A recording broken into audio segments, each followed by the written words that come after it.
Sekarang ini jumlahnya itu 1.300 loh. 1.300 adat Indonesia. Adat di Indonesia? Iya, tapi nggak semua itu boleh dikualifikasikan sebagai living law. Itu ada barriernya, ada batasannya. Batasannya apa? Ada 4 hal.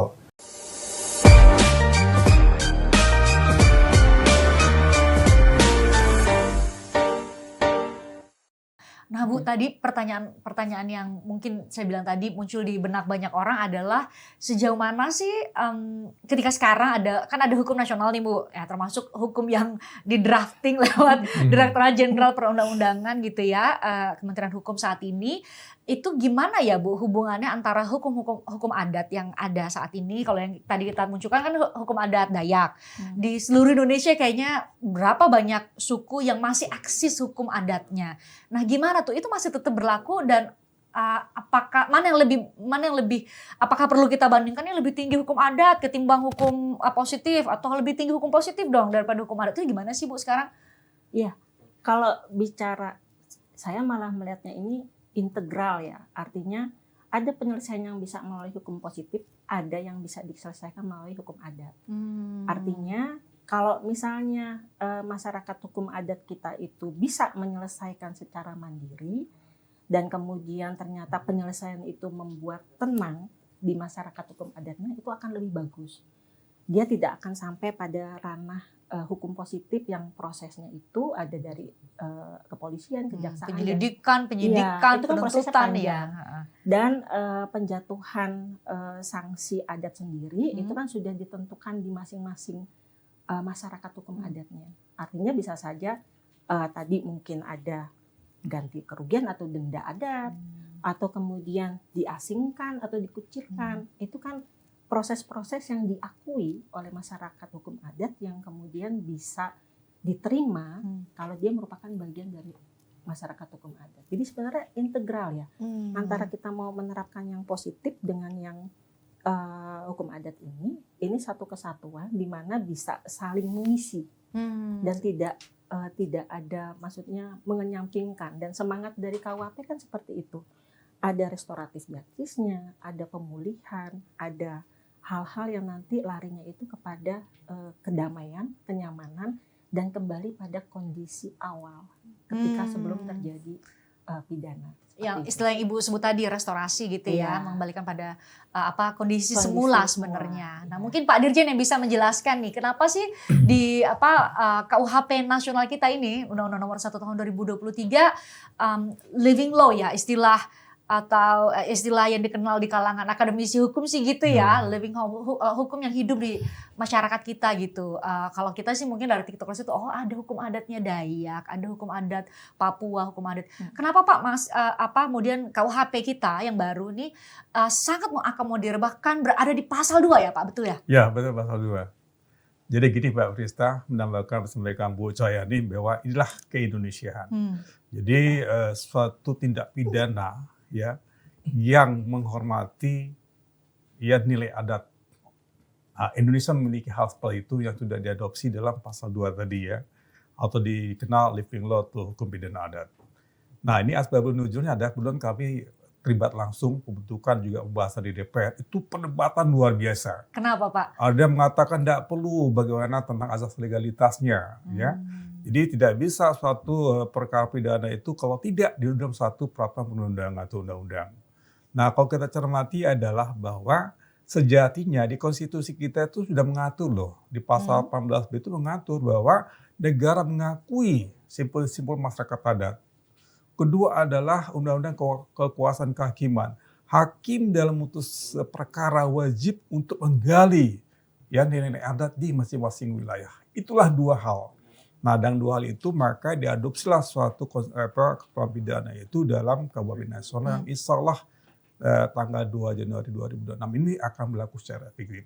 Tapi satu sisi adalah walaupun sudah diatur dan diakui dan diberlakukan nanti tanggal 2 Januari 2026 di KUHP, tapi masih menyisakan adalah perlu ada aturan pelaksanaannya. Walaupun sudah ada norma, tapi perlu ada suatu ketentuan penegasan peraturan pemerintah.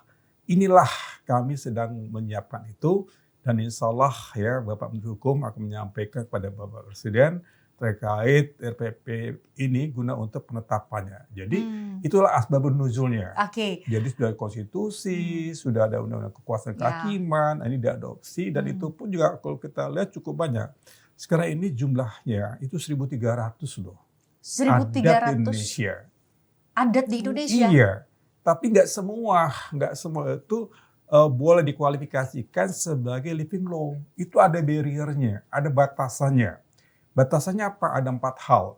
Pertama, harus sesuai Pancasila, harus sesuai dengan konstitusi, harus sesuai dengan hak asasi manusia dan juga prinsip hukum. Itu ada kriterianya tuh. Jadi nggak semua living law itu sebagai hukum hidup dan masa. Enggak, itu ada batasannya. Nah, itulah batas itu nanti kami akan siapkan dalam satu peraturan daerah yang tentunya ini kita akan siapkan peraturan pemerintah dalam hal untuk penyusunan peraturan daerahnya. Jadi ada batasannya. Oke. Jadi kalau konkretnya Pak nih, kalau saya balik lagi ke contoh yang tadi videonya kami tunjukkan di awal, kalau misalnya kasus Rizky Kabah ini sudah diselesaikan tadi, ada organisasi atau ya betul kelompok-kelompok adat di Dayak sudah memutuskan ada 4 kategori sanksi. Berarti kalau sudah diputuskan oleh adat, itu tidak akan bisa dipidana secara melalui dengan peraturan perundangan yang berlaku kah, atau seperti apa ya Pak nanti konkretnya? Tadi kami sampaikan bahwa di sana itu ada kriterianya ya. Tadi 4 hal. Plus juga suatu ketentuan pidana yang tidak diatur dalam KUHP. Contoh, penghinaan itu ada di KUHP. Pencemaran baik itu ada di KUHP. Jadi sesuatu tindak pidana yang tidak diatur dalam suatu ketentuan di KUHP. 1. Kedua adalah ada suatu tindakan melawan hukum yang tidak sesuai dengan nilai adat. Nah, jadi ada kriterianya. Walaupun itu dirasakan melanggar suatu ketentuan pidana ada, tapi nanti akan ada suatu instrumen yaitu peraturan daerah. Peraturan daerah ya. Jadi masing-masing daerah itu akan melakukan suatu masing-masing wilayah ya, provinsi kota itu akan melakukan suatu kajian penelitian dan mereka akan mengusulkan terkait peraturan daerah. Nanti peraturan daerah pun juga kami akan asesmen. Kementerian Hukum dan Kemendagri akan asesmen apakah memang rancangan peraturan daerah itu yang terkait living law itu sesuai nggak dengan koridor-koridornya. Nah, koridor itu kami gunakan peraturan pemerintah yang saat ini dan proses penetapan kepada Presiden. Ya, kalau berarti nanti masing-masing daerah akan di peraturan daerahnya itu akan mengatur atau membuat daftar adat mana atau hukum adat mana yang berlaku di daerahnya, Pak? Betul, gitu ya? betul. Ya, nanti seperti itu. Contoh, saya di Tangerang Selatan nih. Ya. Misalkan ada ya. Di Tangerang Selatan itu ternyata ada suatu living law. Maka wali kota itu mengusulkan ya, bisa yang mengusulkan adalah dari DPRD ya, bisa mengusulkan dari masyarakat adat atau juga pemerintah daerah ya. Mereka mengusulkan ada satu rancangan peraturan daerah, nanti kami akan melakukan asesmen dengan Kemendagri. Apakah yang diusulkan ini sesuai nggak dengan peraturan pemerintah yang kita siapkan tadi. Nah, intinya adalah bahwa living law itu diakui dan dilaksanakan oleh adat sendiri. Dan itu berlaku hanya di Pamulang saja. Nggak boleh di luar wilayah. Nggak bisa. Jadi berlaku untuk setiap orang. Tapi pelaksanaannya penegakan itu di masing-masing wilayah masyarakat adat sendiri. Nggak boleh Tangerang Selatan Ibu Cahaykan di kota Tangerang. Karena beliau kan kota, saya kan kampung nih, ya kan. Nah, saya nggak bisa diterapkan itu, hanya di Tangsel saja misalnya. Itulah salah satu contoh. Oke. Kami sudah memberikan pertanyaan juga melalui berbagai media sosial yang dimiliki oleh Kementerian Hukum. Ini ada pertanyaan, setuju atau tidak pelanggar adat harus tetap bisa dihukum secara pidana? Nah, ini yang tadi saya tanyakan ya. Apakah kalau misalnya Bapak sudah jawab tadi, kalau misalnya kita ambil konteksnya Rizky Kabah tadi, kalau sudah ada delik pidana adatnya disebut bahwa itu pencemaran nama baik, ternyata di KUHP juga ada pencemaran nama baik.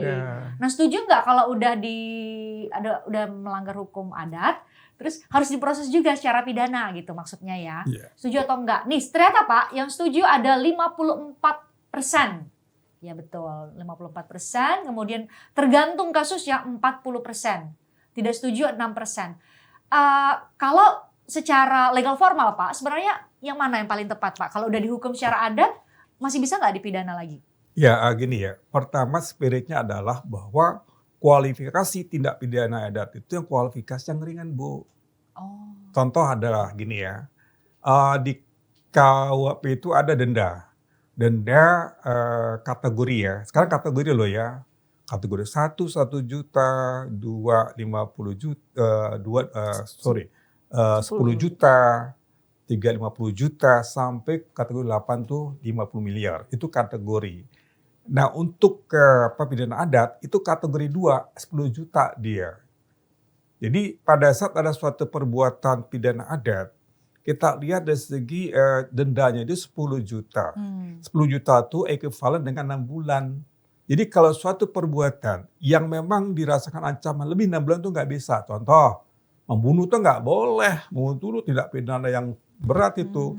Dan kedua adalah yang tidak diatur dalam satu ketentuan di KUHP. Tadi pencemaran itu ada di KUHP itu. Ya, penghinaan ada itu di KUHP seperti itu.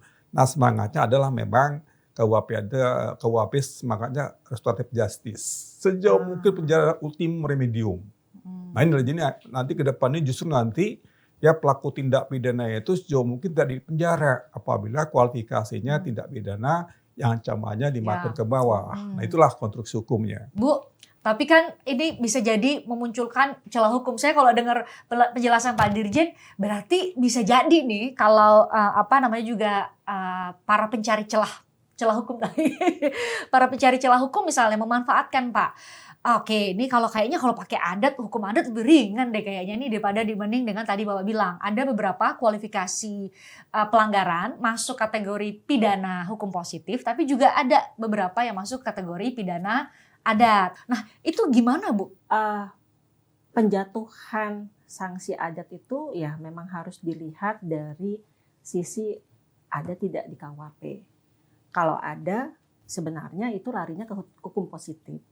Nah, ketika kemudian masih ingin masyarakat adatnya itu mau memberikan sanksi, kan pilihannya apakah kalau sudah terpenuhi sisi pidana adatnya, dan itu ada beberapa catatan, misalnya satu contoh ada belum bahadap misalnya di Kalimantan Tengah, karena waktu kemarin itu pernah bertugas di Kalimantan Tengah. Jadi ada istilahnya belum beradab, maksudnya itu hidup beradab. Ketika kemudian ternyata ada pelanggaran adat di situ, berarti nanti ada musyawarah adat, verifikasinya oleh lembaga adat, itu juga harus dilihat juga jatuhnya. Kalaupun nantinya penjatuhannya dengan hukum adat, ini perlu dipertimbangkan kembali apakah sesuai dengan KUHP. Kalau memang tidak ada di KUHP, maka kemudian penggunaan hukum adat itu bisa dikenakan. Tapi gitu sederhananya ya. Iya, tapi memang perlu hati-hati, jangan sampai kemudian terdapat double penjatuhan pidana.